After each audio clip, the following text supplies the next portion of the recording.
Good evening and welcome to the latest edition of This is African Football. It's been a while since we've been on this space discussing all the top news around the game on the African continent.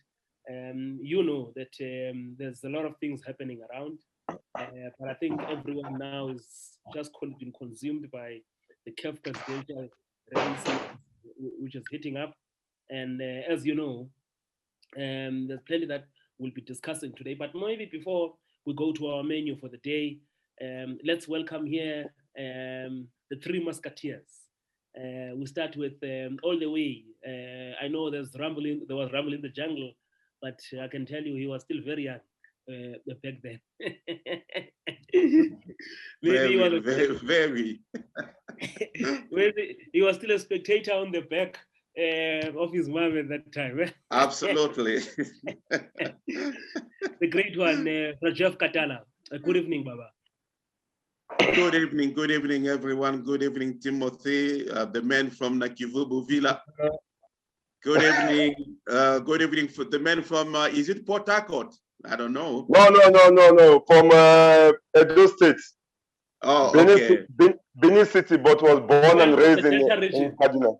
Yes, I'm very proud. I'm very proud to be among you guys. And, we have to talk about our dear continent. We have to talk about football because football is a religion when it comes to Africa. But I've never seen my continent so divided in terms of what's going on. But we will unveil each and every topic during the show.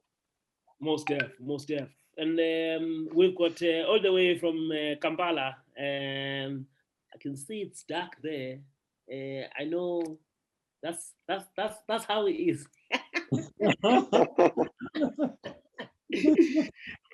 Well, yes, Timothy Batabaire.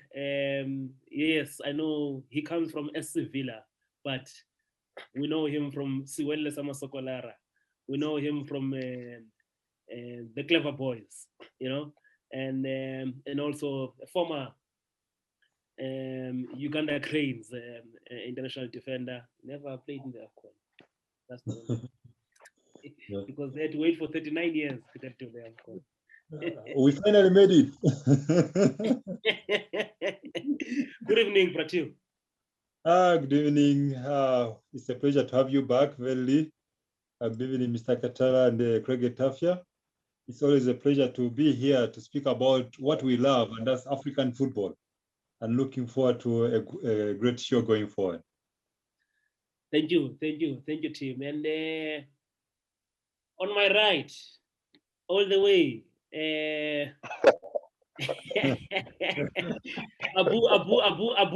Abu. Mr. Villa, how far now?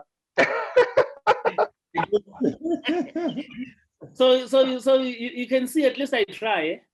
Yeah, you tried. I know that small thing with the come, small, you could just speak as small. I know, say, by step, because I need to speak the broken. Well, one thing I can tell you, ever since Swallows FC came back to the big league, he's been all smiles. Let alone that there's another team that he's got an interest in where he is currently employed, but just to have Swallows back, he's been all smiles. I'm talking about the former Super Eagles number one. Number one, when? Oh, yes. He was the number one. Mr. Jeff. Number one, when was that? Number one. When? Mr. Jeff, check 4 Nations tournament in Nigeria against Cameroon, against Ghana, against... Those were the preliminaries. When you go, I don't mean you are number preliminaries. When I play, I'm the number one, Mr. Jeff. You know what I like about preliminaries. Today? Because we're here today, what I like about today, if I want to stop you, I'll just mute you. No, Mr. Vele, thank you for introducing me. Let me tell Jeff, 4 Nations tournament in Nigeria, Nigeria won it against Cameroon. I was number one because I was playing. And I was in the Olympics. And I played the Olympics. And I went to Nations Cup. Timothy, don't talk about Nations Cup. Timothy, yes, I know that. I know. I know that you were at the Nations Cup as a number 3. No, but I'm there. And they just a point of correction. Okay. Yes, Before yes, you must give it credit to be there. okay.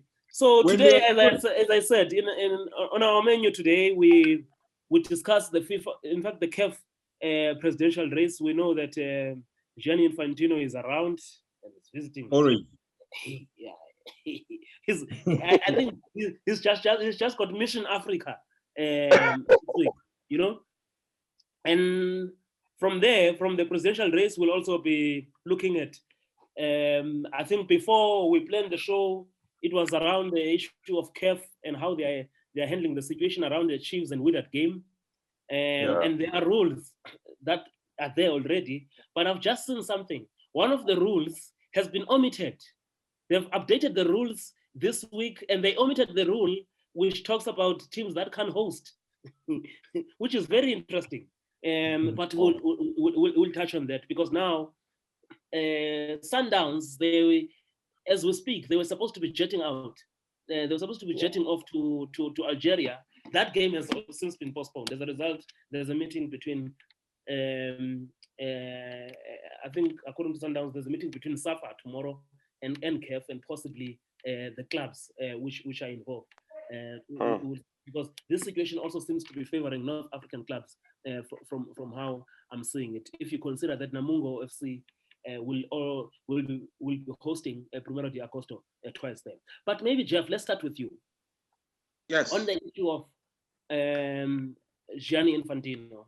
Yes. He's here on the continent. And it's very interesting because he started in Mauritania. In Mauritania, and people concluded that he was in Mauritania, and he's endorsing Ahmed Yahya as his candidate. But then he went to Senegal, where he went to meet Augustin Senghor. What do you make of the presidential visit that he's that's why I say that I've never seen my continent so divided. And I don't understand why Gianni is in Africa. He's doing campaign as if he was also vying for the same position of CAF president. What is he doing here? We don't need him.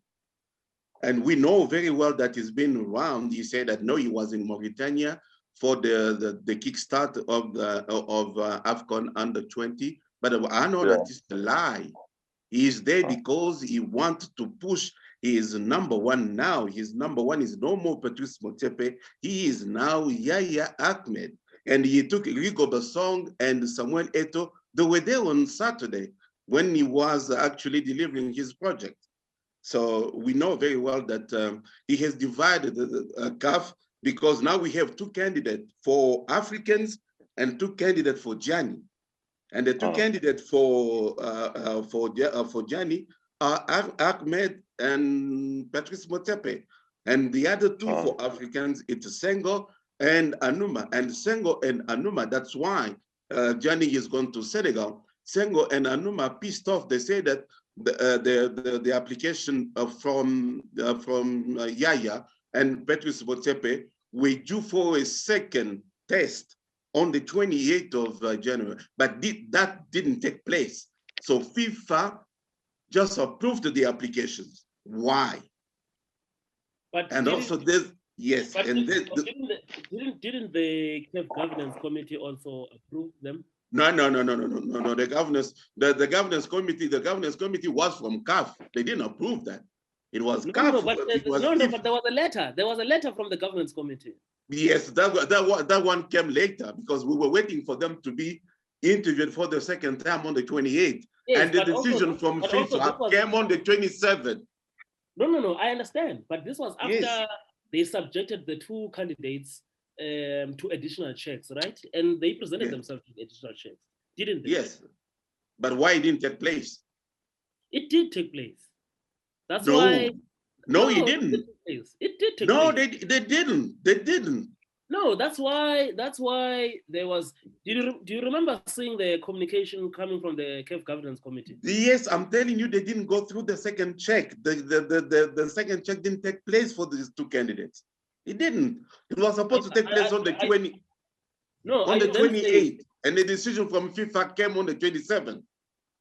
Are you then saying that these, how do you call them? Are you then saying that the letter or the communication that was written by the CAF governance committee, yes, and I'm just trying to check the date here. You will see. It was the 29th. 29th. Yeah. You see, that's what I said. It came after. No, but what I'm then saying is, are you then saying that they just issued those without additional checks? Yes, because it came from FIFA, and those are the two candidates. No. We're not talking about the FIFA one. We're talking about the CAF governance committee. Yeah. Right now, CAF has nothing to say when Gianni Infantino says something. But right now, CAF says nothing because Gianni controls everything now.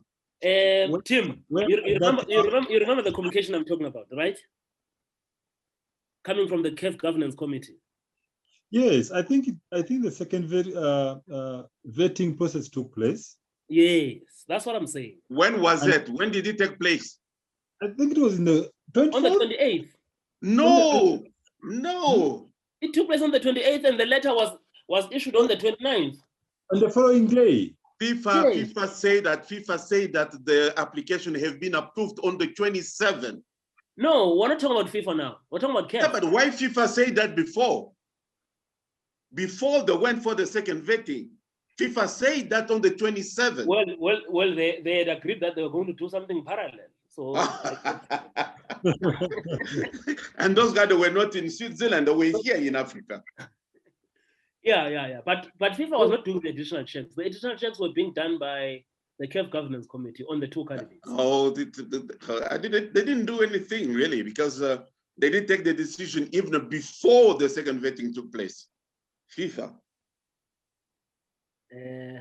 I beg to differ on that one, but I'm telling you, I'm following it bit by bit, and actually we are now. There's Joseph Antoine Bell. There's another journalist, Alain Foucault from Cameroon too, and me from Central Africa. We are attacking Gianni personally because of his interference.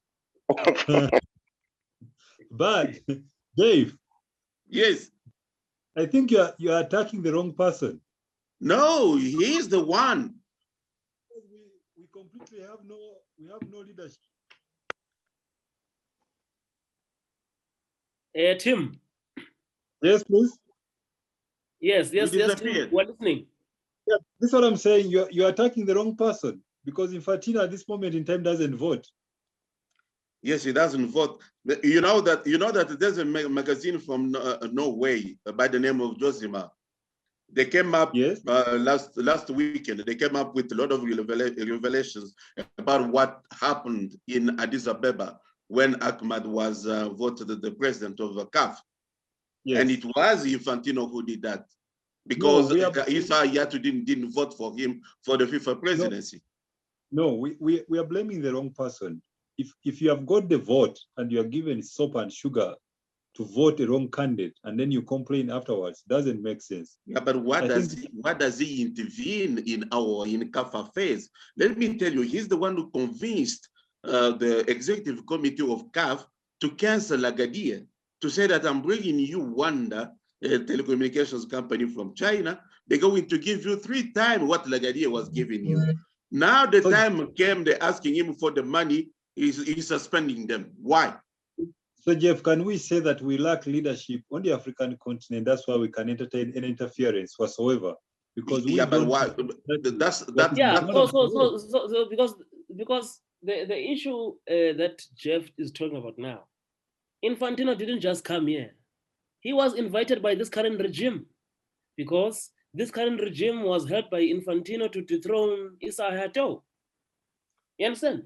Yes, I know that, but at a certain point, we have to put it. So we must not act. We must not act as if Infantino just came here to interfere. when us Africans, we are the ones who invited him to the space and to help dethrone one of us, because it was good for the current regime back then when they came in 2017. But now chickens are coming home to roost. Yeah, but why suspending them? Why are you suspending Ahmed? Why are you suspending Omari?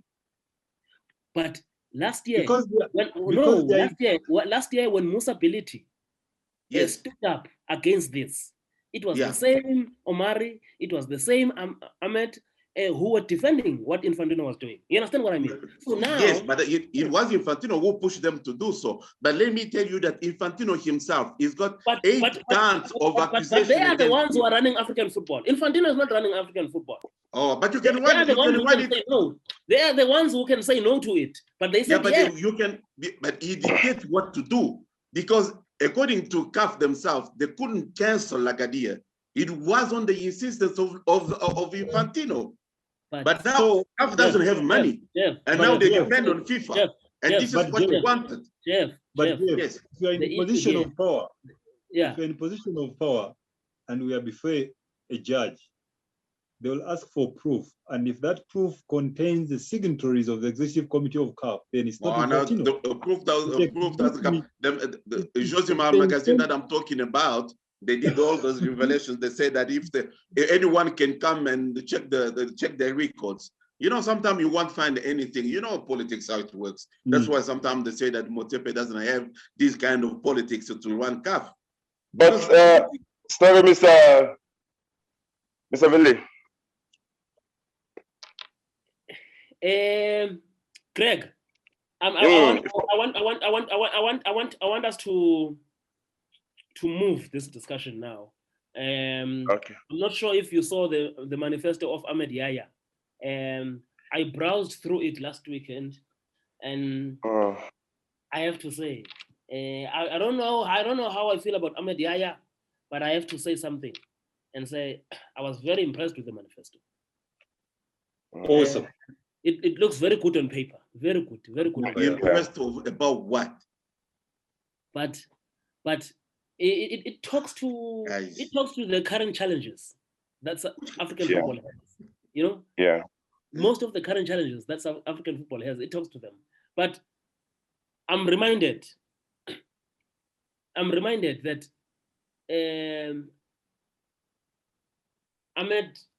Ahmad's manifesto was also good 4 years ago. Even Gianni Infantino. Yes. So the manifesto can be good, but it doesn't translate to what will happen. You understand? Yeah. So what did you make of his manifesto?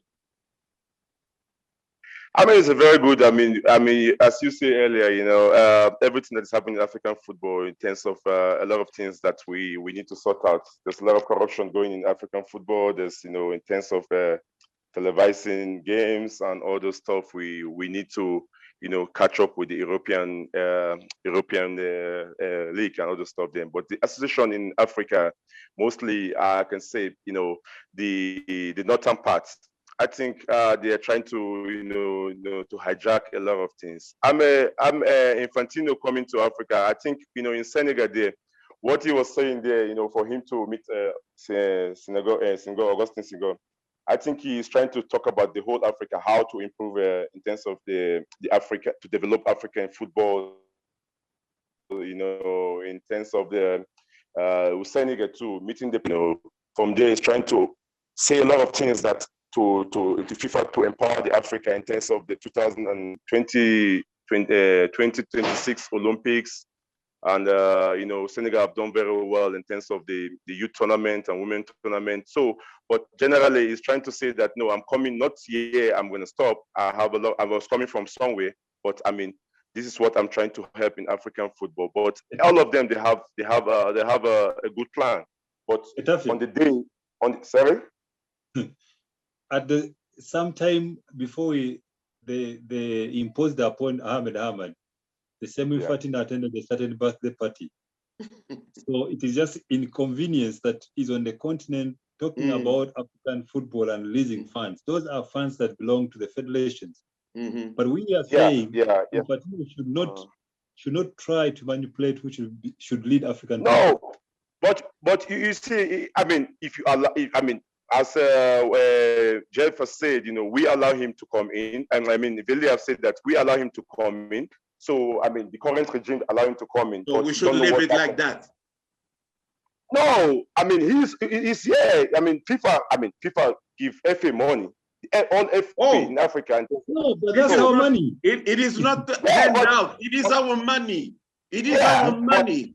It is our share. But someone needs to give the money out. It is not like FIFA money. It is our share. Craig, it's like appreciating.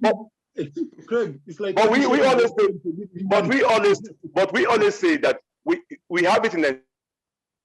Remember Nigeria at that time, there's money that came in and we couldn't, the money that came from FIFA, the FA in Nigeria couldn't make account of the money. So, I mean, you can have the money, but Timothy, you are the one emphasizing on corruption in African football. Corruption, the money is here now, election is around the corner. No, what we are lacking on the African continent is administration. We need competent leaders. We don't need leaders who are going to pass around the bowl.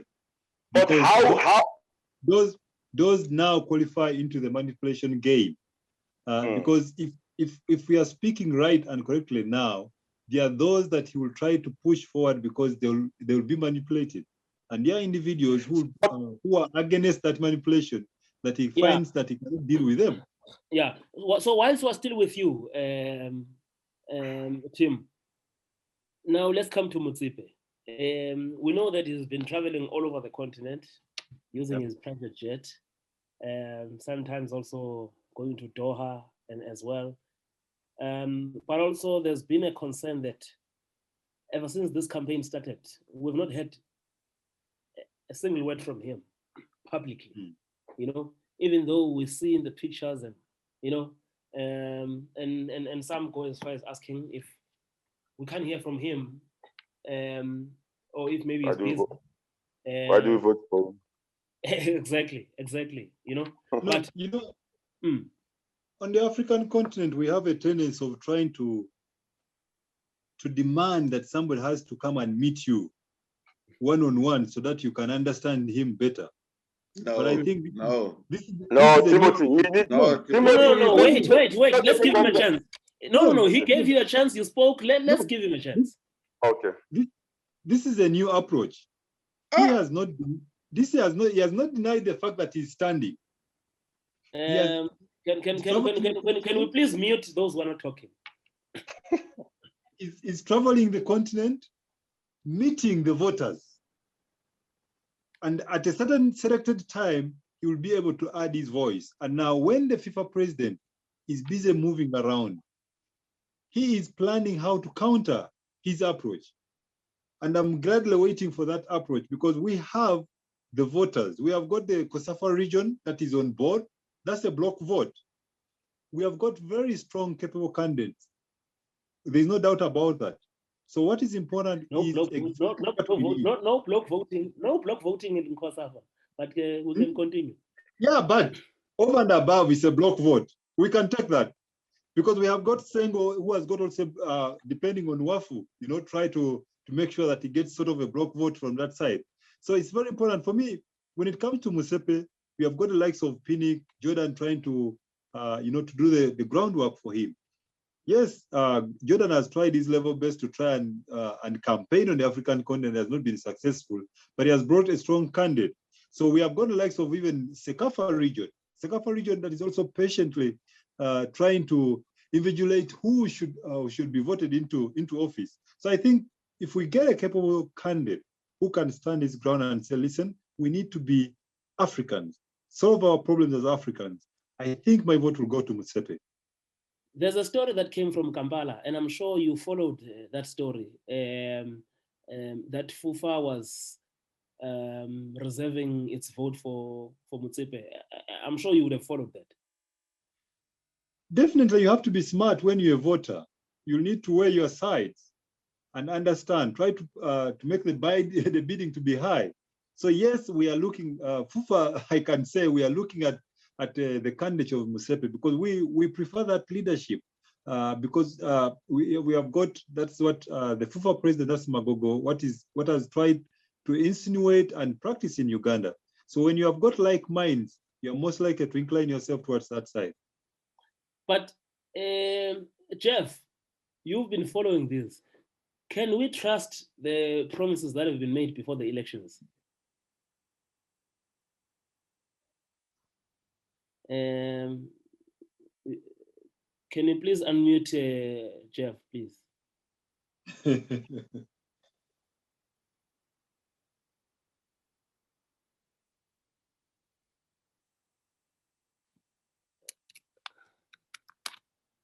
Jeff, are you back? Yes. Hello? Yes, yes, Hello? yes. Yeah. No, I don't trust when between what people promise and when they are in front of the when they go to cast the vote, it's total different story because we never know. Because I still have that in the back of my mind that in 2002 when Issa Hayatou was challenging Sepp Blatter in Japan and South Korea, he had only 9 votes. Whereas the whole of Africa had promised to vote for him. So they didn't do that. So I don't really trust when they say that we're going to vote for him, we're going to vote for him. Because it can change anytime. It can change. They know who they're going to vote for. They know who they're going to vote for. They know who they're going to vote for. And I've heard something now that the voting, as soon as the voting is done, they will come out open on how the country's voting. No. The ballot should be secret. And why should we have democracy? No. But remember when they were voting for the latest World Cup bid, 2026? Yes. You remember they came out to say who voted for who. Yeah, but we know already that South Africa wasn't going to vote for Morocco. No, and that was politically motivated. Namibia didn't vote for Morocco, and Liberia didn't vote for Morocco. Yes, there were 3 countries that were not going to vote for Morocco. No, even more than 3 in Africa. Even more than 3. I knew about 3. I didn't know about the other one. But this one came later. So, but so you know when it comes, if I, Velile, I promise to vote for Jeff, and I don't vote for Jeff, I vote for Timothy, it's gonna come out. Yes, but later on, but the result would have been there. There's nothing you can do about it. So you lied. So that's what I'm saying now, to say this is why it's going to be very difficult for some, because but you know, in Motepe's case, because I heard rumors and people were talking about it, they said he doesn't have the government backing. We don't see a politician coming behind them and saying that we therefore Motepe has done so in South Africa in terms of sport, even in the region. They don't say that. Yes. Do you remember the day? Okay. I think before I answer you, I think Greg, please let's open for Greg. I think Greg wants to rectify something.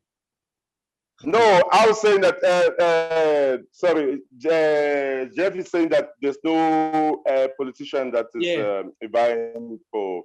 But I think the president's wife, I mean, if I'm not mistaken, they are behind Motsepe, you know. Yes, I don't know. Yeah. Yes, I was coming to that Greg. But I want to say to him, maybe he's forgotten. Maybe it's forgotten. What happened the day Safa announced that Motsepe is standing for the CAF presidency? I know Nati was there, and that's the only time we saw him. And what did he say? No, but it doesn't. What did he say? What did he say on the day? It has to be ongoing. It has to be ongoing, not a once off. No, are you sure it's not ongoing? Are you sure it's not ongoing? No, it's not ongoing because I don't understand. I can defend also the politicians because Patrice Motsepe has acquaintance with the presidential couple, You know, so he's the brother-in-law of the president, and they are pulling, they are behind him. People will say, "Oh yes, because he's in brother-in-law, that's why they're doing that." I do appreciate that tactics, but in Africa, it doesn't work like that. No, Yeah, They have to see. Remember that the Jeff, candidacy when South Africa wanted to host the 2019 AFCON. They didn't want to give it to them because they said that there were no government commitment. Yeah, but Jeff, you've been in SA long enough to know how government operates around sport. Our government is not always around sport. They come when it matters at the beginning, and then you will see him. If he wins, you will see them. Understand? And just because you don't. So you leave me fighting the fight alone, and when I win, you come and say that we're supporting you. That's why I was saying to you, are you sure? Are you sure? Because in all these countries that there's been going to, there are embassies, right? Yeah. But even at the South African Institute of Strategy, they did point it out that he's not in the running order because he doesn't have the necessary backing, because he doesn't know the politics, or they don't know the politics when it comes to football in Africa. Because they want to see you. They want to see you. Yeah, look at Ahmed. He's the minister most of the time. Yeah, I think that Jeff is making a strong point there, because in Africa, I think, you know, when you contesting for any post, I think your campaign is very important, you know, and your campaign strategy must be very vocal, you know, for people to know that how serious you are and how you really want it. Because, you know, if you go silent, because a lot of people there, okay, in Nigeria there, he has Amadou Pinnick backing, but you know, a lot of people, they feel like, okay, Mosipe is too quiet. That's the perception there back home there. You know, it's too quiet, but because there's only one. There's only okay. only one vote for Nigeria, and that's Pinnick. So the rest of the morale boosters and supporters, and we are not very important at this moment in time. So if he's concentrating on the people that matter, and those are the people who cast the vote, those are the federation. No. Yeah, team, understand. Yeah, people that matter. As you know, as we were saying, okay, Bilele, I've already alluded to that. You know, this time the voting, that if you vote for anyone you vote for, yeah, it shall be, you know, it shall be revealed. You know, but at the end of the day, you know, when your marketing strategy must be, you know, okay, this is the president we want to vote for. This is, you know, what he want to do, and we feel like he's the right person. But he's just quiet. No press conference. No, I mean. The likes of Sago, they are doing press conference. You know, they're doing press conference. Even Jack, he was doing press conference before. You know, but at the end of the day, you know, I just feel like, you know, his strategy is a little bit quiet. But you never know what's going behind the scene. There's a lot of things going behind the scene. I think in the West African side, I think he got a lot of, you know, support from that side, most especially from Nigeria. I can vouch for that with Amadou Pinnick, because I think, you know, Amadou Pinnick is a strong presence in that CAF, you know, in that CAF present environment. So I think you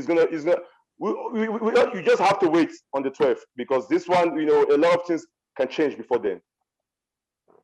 Yeah, but sometimes our opinions are based on, because I did ask this question, and I was told that they are talking to the people who matter, the people who will be voting.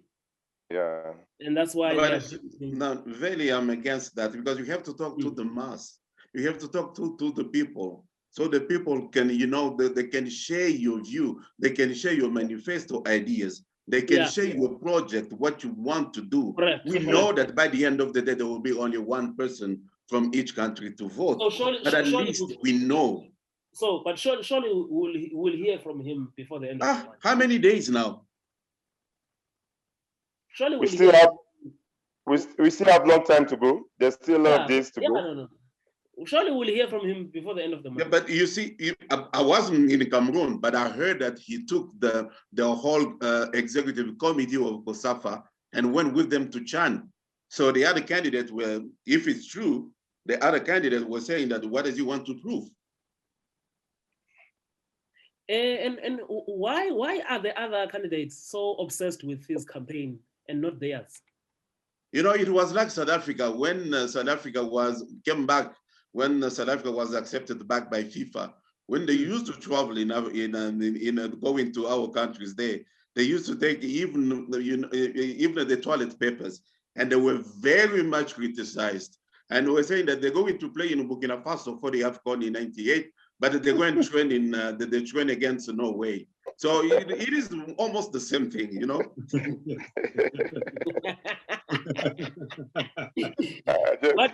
But I want us to move now, because these elections are dividing everyone. But Jeff, I'm not sure between you guys, or even you, Greg and Tim, did you see Mamadou's letter? Yes, I saw it. What do you make of that letter?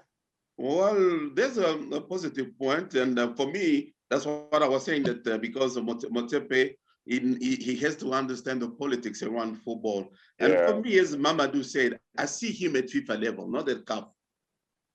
But how can you say you see him at FIFA level? How can you jump? You say he doesn't understand the football politics, but you want him to jump CAF and go to FIFA. As I say, if you heard me from the beginning, I said African politics. African politics is not the same as when you go to Switzerland. I think Mamadou is jumping the gun. No, but well, I think he's jumping the gun, because we know that he can only show his credibility by leading the mother body, and that is CAF. Before he can be second to FIFA.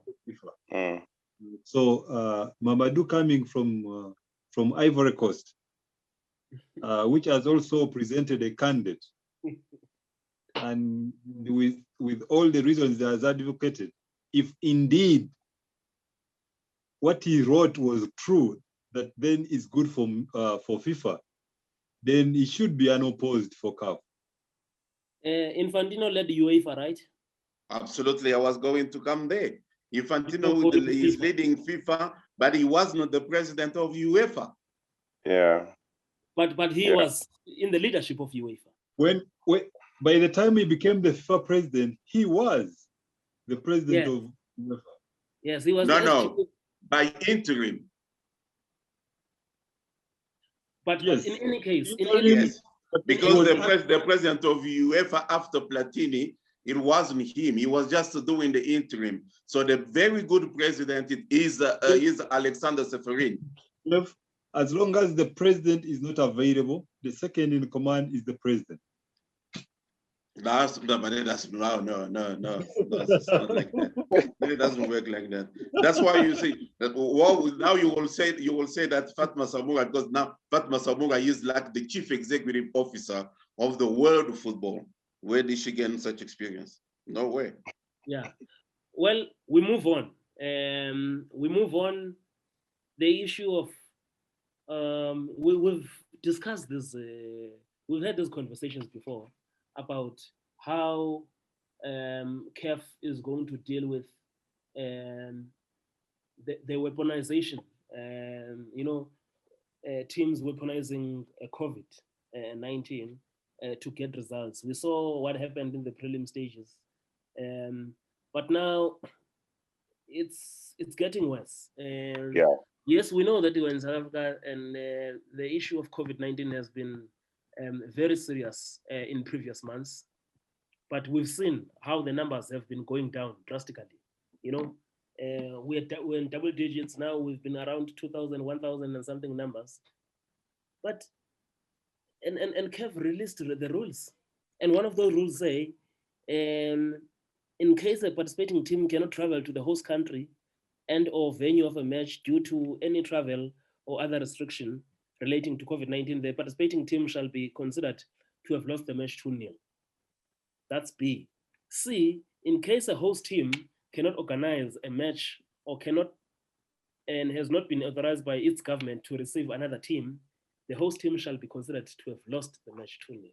So that's Sundance zone. I think that goes for Sundance, and I think for Sundance and Kaiser Chiefs, they have a strong case, I mean, you can't just decide and feel like anytime, you want to do something, okay, the government, you need to support you in terms of, I mean, the rules and all those things there. But at the same time, this thing has been going for a very long time. You know this game is going to be played so date. But how you come from, I can't call it 11 hours. I don't know what to call it, because Sundowns, they were prepared to travel this night, and all of a sudden, I just think, this one, CAF need to stand strongly on this.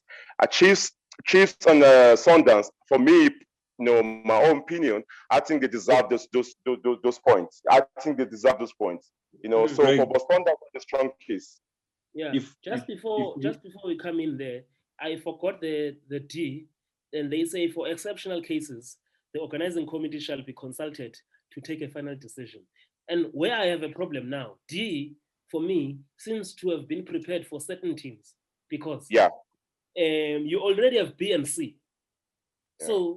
So now you cannot then have exceptional cases when you already, because if you are a traveling team or the hosting team, there should be one between the two who is wrong. You understand? Yeah. And in the case of Chiefs, they had finished the itinerary and they sent it to CAF and also the host team, Wydad in this case. They didn't respond to them until 72 hours before the game. Sundowns even had the visas. This afternoon, Sundowns, they were going to the airport. In fact, they were going to the airport at 3 o'clock. At 2:30, the email comes. You understand? And yesterday, the Algerian Football Federation, Football Association, yesterday even confirmed that the game is being played next week. So here, taking nothing away from the host teams, but also CAF is at fault here. Okay, Jeff. It is, we do understand the conditions in which the competition is taking place. This is why I told you from the beginning that either we cancel the competition or we select one of the countries to have all the teams going there.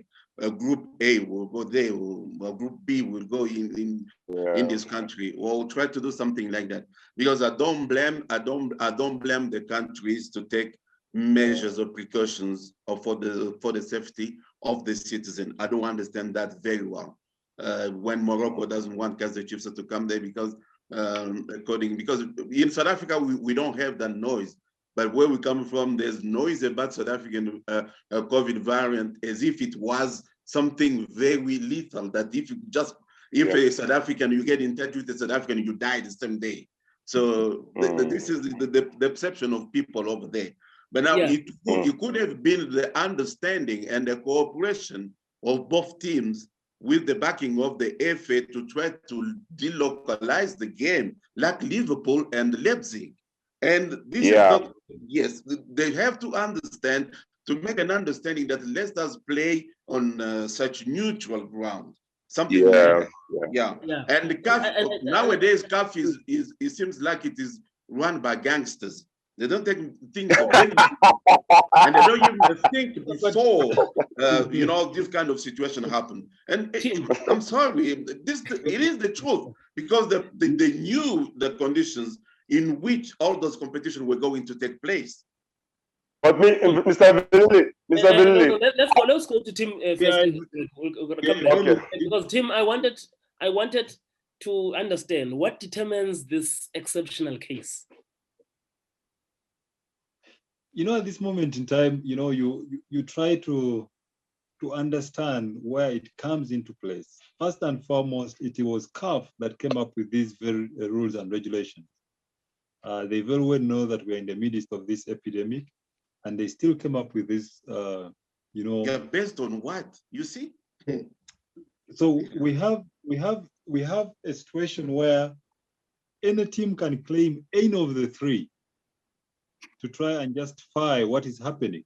So you cannot fault Wydad, because it's the government that's insisting that we are not accepting, any person coming from South Africa. But what is also interesting is that the elections are going to be held in Morocco. So it will be very interesting whether the candidate and the voters from South Africa will be eligible to land in Morocco. And then what is interesting also is that we have got other people traveling into that country. So I think with better organization, better communication, and if we had leadership at CAF, I think we'd not be in such a situation. True. I agree with you. Yeah, but for me, I think that the second option that Jeff was saying, I think is the better option. I mean, with the situation most of the clubs are in now, and most especially, from South Africa, because I mean, we have 2 clubs from South Africa, if not 3, if you put Orlando Pirates. 3 Orlando Pirates. Yeah, your Confederation Cup. So I think, I mean, neutral venue would be, I mean, the best and the best solution for everybody. You just, because I mean Tanzania, they are ready to host any game there. They feel like there's nothing there, there's no virus there. So I mean that would be the best option. CAF would just need to. But there will be an argument, Greg, to say Egypt was considered to be a neutral venue for Chiefs Wydad, and then Egypt. All of a sudden. Well, they can. No, but they did that. They did that later on. I don't know where the pressure came from. Maybe from, I don't know, maybe from their FA, or because before they accept, they're gonna host Kaizer Chiefs and Wydad in Egypt. After 2 days, all of a sudden they say, no, we're sorry, we apologize, we cannot host. And it's just going around. So I mean, the best way, as Jeff has said, is a neutral ground. Get it to a neutral ground. Let every group, you say group A, you play so dates. Group E, you play so dates. I mean, so that it can be easier for everyone. So that even Manchester today, Manchester versus Real Sociedad, they are playing in Turin. So Arsenal in Lisbon, they will be playing in Greece.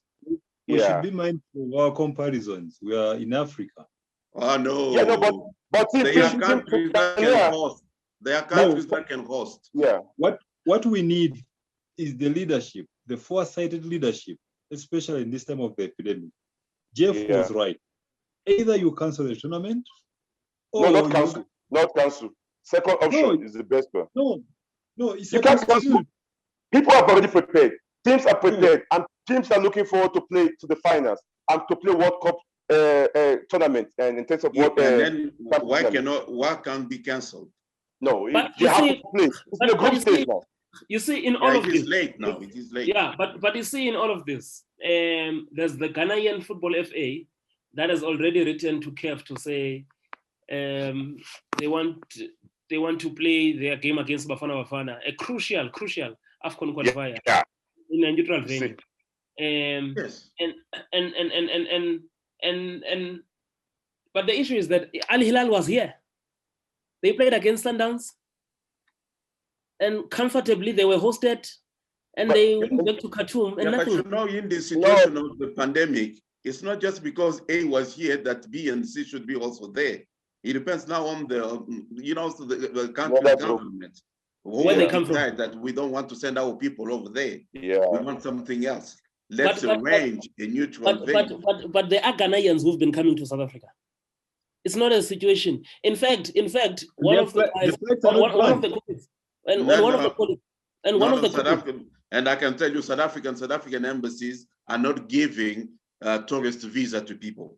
It's either business or sick leave or medical. But one of the guys was also saying that in the wake of these latest developments from Algeria, that an Algerian minister was on a working visit to South Africa just last week. He was? On a working visit. Well, here. Yes. In fact, do you know that two Sundowns officials are already in Algeria as we speak? Yeah. Mm-hmm. I know that the Sundowns that's already there. That's interesting. But they say that two people is not a big deal, but more than 20, it becomes a problem. But the fact remains, South Africans and from the same club that is being stopped from going to that country are already there. Yeah. It's true. No, but very long and short of this story, as we said earlier, neutral ground we do the neutral ground for each and every group. Neutral ground we do the but now it's late. Yeah, Yeah, because it's a group stage now. It's very late now, you know. So I take it. Yeah, I take it. The neutral ground is for both legs. Yeah. They could have been one group. They could even. So what do we then do with these CAF rules that a team cannot host? What do we do? Those people are smoking something very strong, more than that. So that's why they cannot think of straight away.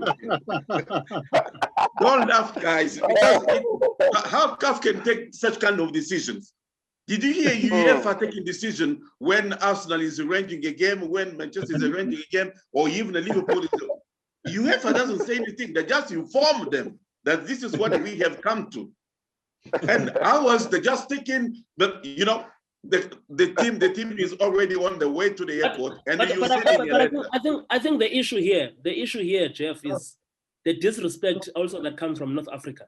That you wait for other clubs, and I'm not sure how you take this team. You've been very quiet. You wait for other clubs to get into costs. Right now, Sundowns has paid for flights. They've paid for accommodation. You know, they've spent over R1 million. And this is the same story with even Chiefs, and even in terms of tests, you know. And then on the 11th hour, there's a decision like this. I mean, it's not assisting. I think CAF wants to seem to be in charge, and we very well know that they have failed completely. I would love to see, you know, a bold action from one of these clubs to sue CAF for the loss of income and resources that have been spent. Maybe in that way they can understand the confusion that they are just trying to plant around to other clubs. It's unacceptable how they are running football on the African continent. Yeah, but what I would suggest, because Sundowns are ready, they have already sent people that are ready to go and play. Yeah. And if those guys, they don't want Belouizdad in Nigeria, they don't want them there. So it is not up to CAF to force them to play. If they don't want Sundowns to come to Algeria and play, so let's arrange for a neutral ground. And if they don't do that, so they lose the game. So that's the D1 you're talking about, the exceptional case. If it's left for Sundowns, to agree to go with the D. You know, I mean, to reschedule the game and to play in the neutral ground or the dates, you know. But Sundowns, don't forget, Sundowns still have obligation back home, you know, with the DSTV Premiership. So they're already making. So they have to adjust because of one game of the Champions League. So I mean, I think Mbele is gonna be very difficult. You know, it's either they give them the 2 points and give them the 2 goals and 2 points. I don't know what CAF need to do otherwise. Yes, because the timing is just not right. You wait for teams to make traveling plans, do everything, and get into costs, you know, and then you make this decision. Right now, as things stand, Sundowns, they got their game against Maritzburg to be postponed for this weekend because they were traveling today. Yeah. And now, this is a fixture that they could have played, you know. And the next, and if they don't play the next one, the Champions League one, the next game they need to play again. They need to it needs to be postponed again. Now you're putting, I mean, the local league into, I mean, confusion, piling a lot of games down, and one game you need to play in the Champions League. All of a sudden, in the 11th hour, they say no. The government say no. You cannot come because you're coming. You're traveling.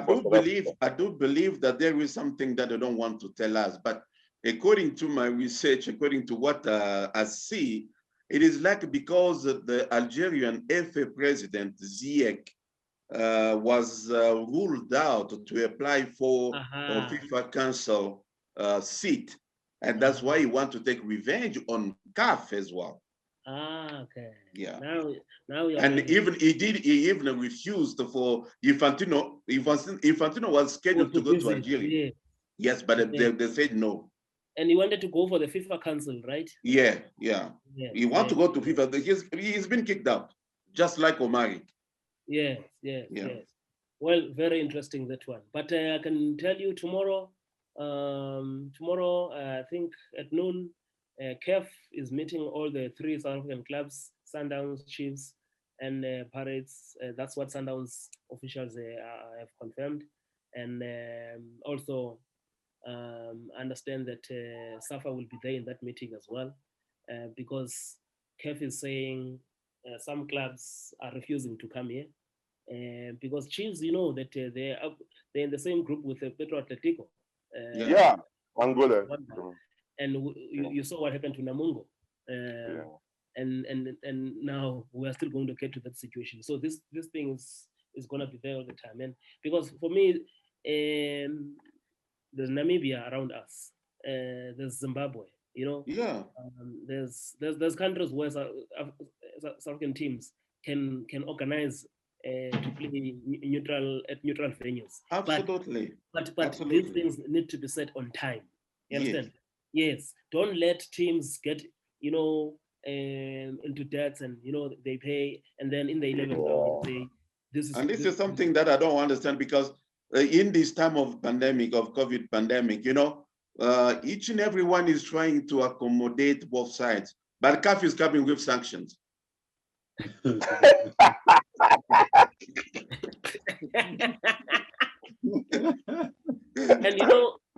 that's bullying tactic. Really? What are you saying, Timothy? Jeff is out of order today. No. Jeff is on top form. He's on top form. Jeff is a target man. No, he's a striker. No, it's just being precise. Yeah. Precise, hitting the back of the net.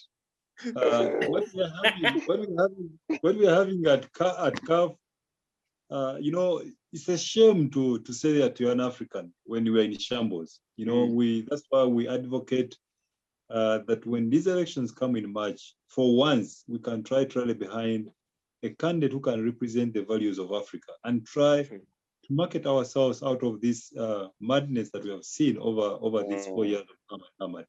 I think we continue, and I've always said it, that if you continue looking at money, you're going to lose the purpose for which football should be played. Should we identify the right company? Money will flow in. All market companies, corporate companies, all sponsors will come in if we put our house in order. Correct. True. No, thanks so much, Jens. Thanks so much. The mayor of Kampala has spoken. But one thing I can tell you, that Kaizer Chiefs has got the biggest support. They've got the biggest support in Lesotho, in Botswana, in Zimbabwe. So Zimbabwe. Yes. Yes. Malawi. So that they've got the biggest support there in those countries. All these countries around. Same goes Zambia. Why not Zambia? Yes, same goes for Sundowns. In fact, they can even say maybe they are opening the stadium half. Yeah. Half the stadium. 100%. Because in South Africa they will not go to have fans. You understand what I mean? Then they go and they say, you know what? 30% of the fans come in. and remember, they are Zimbabweans, they are Zambians, they are Botswana boys who are playing for these teams. You understand? I'm just saying, imagine Kamabili playing at National Stadium for Chiefs. Yes, they will be marvelous, because a lot of people would like to go, even if the stadium cannot be filled up to the rafters, but at least that, half or less than half they can attend the game. Well, thanks so much for tonight. We'll back again next week. There'll be more developments. I will not share, but there'll be more developments next week. Jeff, there'll be more developments. Yes. I'm directing. Thank you. I'm keeping an eye on you. Please, Mr. Vele, don't go. Jeff must clarify that he said I'm not the number one. I want that next week. I need to continue that. Which one?